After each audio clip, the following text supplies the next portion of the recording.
గత 2-3 రోజులుగా మనకి రచ్చబండకి తీవ్రమైన అంతరాయాలు. అంటే నేను ట్రావెల్లో ఉంటాం, ఢిల్లీలోనే మరి సీట్లు ఇచ్చే సమయం కాబట్టి మరి ప్రజల హృదయాల్లో ఎంత లోతుగా ఉన్నప్పటికీ కూడా మరి ఆ సీటు విషయం వచ్చేటప్పటికి చాలా హోంవర్క్ చేయవలసి ఉంటుంది.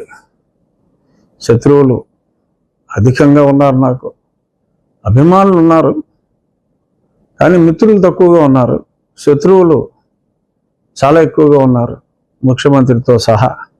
సో కాబట్టి కాస్త అప్రమత్తంగా ఉన్నందువల్ల కొంచెం మనం టచ్లో ఉంటాం. తేడా వచ్చింది. ఇక ఈరోజు మొదలుపెట్టే ముందు ఒక గొప్ప వ్యక్తి, అంటే వరస్ట్ ఫెలో కానీ ఒక గొప్ప వ్యక్తి, పాబ్లో ఎస్కోబార్ అని కొలంబియాలో 1993లో అతను చనిపోయాడు. 42 సంవత్సరాలే బతికాడు.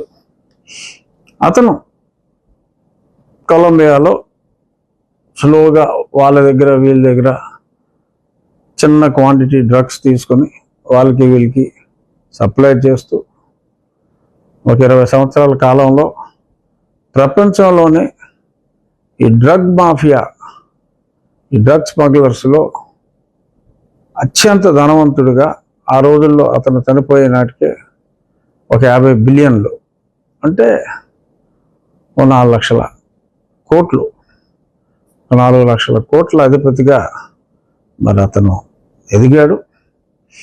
అతను లాభం లేదని రాజకీయాల్లోకి వచ్చాడు, ఎంపీ అయ్యాడు. అలాగే జనం మరీ తెరుస్తున్నారని చెప్పి కొన్ని స్కీములు కూడా చేశాడు, కొన్ని గృహాలు కట్టించాడు కొలంబియాలో. అలాగే అక్కడ ఫుట్బాల్కి క్రేజ్ ఎక్కువ కాబట్టి మన ఆడదాం ఆంధ్ర టైప్లో, అంటే ఎగ్జాంపుల్గా చెప్పా, ఆడదాం ఆంధ్ర టైప్లో అక్కడ ఫుట్బాల్ గ్రౌండ్స్ ఎన్నో, కొన్ని వందల గ్రౌండ్స్, ఫుట్బాల్ గ్రౌండ్స్ కట్టి మరి ఆ ఆటల్ని ప్రోత్సహించాడు.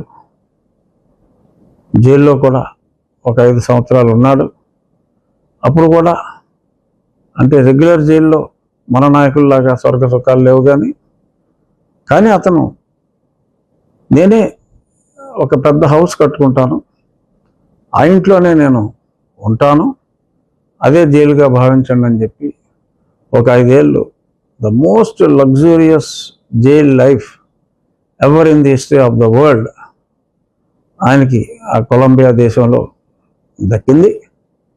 సరే, చివరికి పోలీస్ కాల్పుల్లో ఆయన చనిపోయాడు. ఇది పాబ్లో ఎస్కోబార్ కథ. అంటే అమెరికాకి నెలకి ఒక 50 టన్నుల నుంచి 60 టన్నులు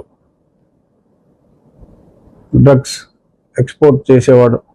ఇవన్నీ మనకి అంటే పాబ్లో ఎస్కోబార్ అని చెప్పి వికీపీడియాలో ఉంటాయి.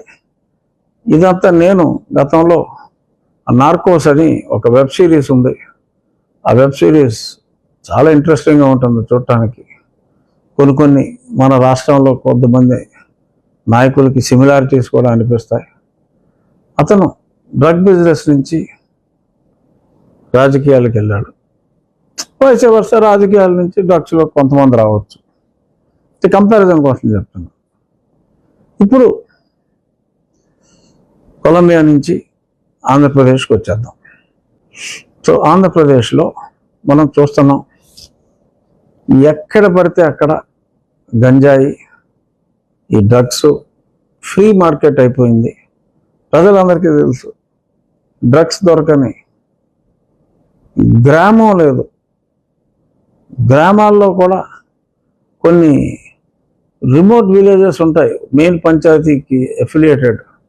అటువంటి రిమోట్ విలేజెస్లో కూడా, అంటే పాలాలు ఆ టైప్లో మారుతారు, అటువంటి పాలాల్లో కూడా ఇవాళ ఆంధ్రప్రదేశ్లో మన జగనన్న రాజ్యంలో డ్రగ్స్ దొరుకుతున్నాయి. అంటే ఇది ఎలా సాధ్యం అన్నది ఆలోచిస్తే మీకే అర్థమవుతుంది. మరి గతంలో ముంద్రా పోర్ట్ నుంచి మరి అక్కడ ఒక కంటైనర్ పట్టుకుంటే అషీ ట్రేడింగ్ అని చెప్పి అదెవరో కాకినాడలో కొద్దిమంది నాయకులకు సంబంధించిందని చెప్పి తర్వాత అన్నారు. ఇదో టాల్కమ్ పౌడర్ పేరుతో తీసుకొచ్చారు, ఒక 25,000 21,000 కోట్లు ఎంతో అని అన్నారు అప్పుడు ఆ వాల్యూ. సరే, ఆ తర్వాత మీడియా కూడా దాన్ని మర్చిపోయింది. ఇప్పుడు అది ఏమైందో కూడా, ఆ వ్యవహారం ఏమైందో మనకు తెలీదు. మళ్ళీ ఇప్పుడు అది కూడా వెలుగులోకి వచ్చింది. ఇది డైరెక్ట్గా విశాఖపట్నానికి సంధ్య ఆక్వా ఎక్స్పోర్ట్స్. నేను చెప్పేది కొంచెం శ్రద్ధగా వినండి. ఇక్కడ అన్యాయంగా భారతీయ జనతా పార్టీ నాయకురాలు శ్రీమతి పురంధరేశ్వరి గారిని, అలాగే నారా చంద్రబాబు నాయుడు గారిని ఇన్వాల్వ్ చేయడానికి కుట్రపూరితంగా ఈ సాక్షి పేపర్ వాడు దొంగ అన్నట్టుగా అప్పుడు కోడికత్తి వాళ్ళే పొడిపించుకుని ఈ చంద్రబాబు నాయుడు గారు చేయించుంటాడని, అలాగే బాబాయిని లేపేసి నారావారి రక్త చరిత్రని పేపర్లో ఎలా రాశారో అదే మోడల్లో ఇప్పుడు దొరికేసిన తర్వాత వాళ్ళు రాస్తున్నారు. అసలు ఆ కంపెనీలు ఏమిటి, ఆ ప్రమోటర్స్ ఎవరు, ఇదంతా నేను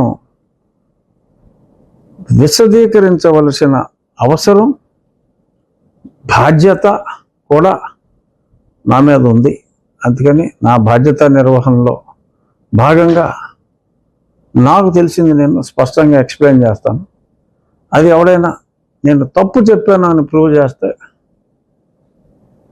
I'm ready for any challenge. చెప్పటం నా వంతు, నమ్ముతారా లేదా అనేది మీ ఇష్టం. సంధ్య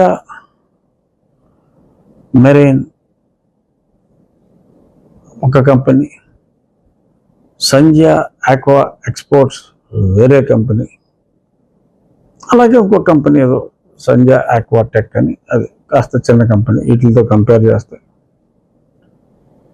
ఒరిజినల్గా డాక్టర్ కేవి ప్రసాద్, ఆయన నాకు మంచి మిత్రుడు, వెరీ డీసెంట్ డాక్టర్. ఆయన కూనం వీరభద్రరావు గారు కలిసి ఈ ఫ్యాక్టరీని స్థాపించడం జరిగింది. వాడి బ్రదర్స్ అమెరికాలో ఉంటారు, వారు కూడా అందులో పార్ట్నర్స్. ఒక డాక్టర్ శ్యామ్ గారు అని పెట్టారు. They are highly successful. ఎప్పుడైనా సరే అనుకున్న దానికన్నా లాభాలు అధికంగా వచ్చినప్పుడు ఒక్కోసారి